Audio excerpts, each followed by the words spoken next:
పెద్ది నీ భార్యకు విడాకులు ఇస్తానంటే పరిగెత్తుకుంటూ వచ్చాను. నీ ఫ్యామిలీ డాక్టర్ను కాబట్టి. అర్థమైందా నీకు? పిల్లలు పుట్టకపోవడానికి కారణం ఎవరు? నీ భార్య కాదు, నీలోనే లోపం ఉంది. ఆ విషయం నువ్వు అర్థం చేసుకోలేదు. నీలో లోపం ఉందని ఊరంతా చెప్పిందనుకో, నీకు లైఫ్ లాంగ్ పెళ్ళి కాదు. నీ భార్య కోటీశ్వరాలు కాబట్టి ఆమె మరో పెళ్లి చేసుకోగలుగుతుంది.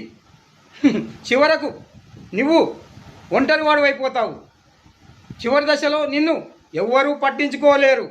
అందుకనే నా మాట విని కాంప్రమైజ్ అయ్యి గుట్టు చప్పుడు కాకుండా కాపురం చేసుకో. అప్పుడే నిలబడుతుంది.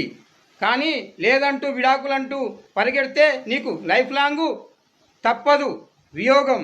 నేను చెప్పినట్లు విడాకులు మాట క్లోజ్ చేసేసాయి. నా మాట విను.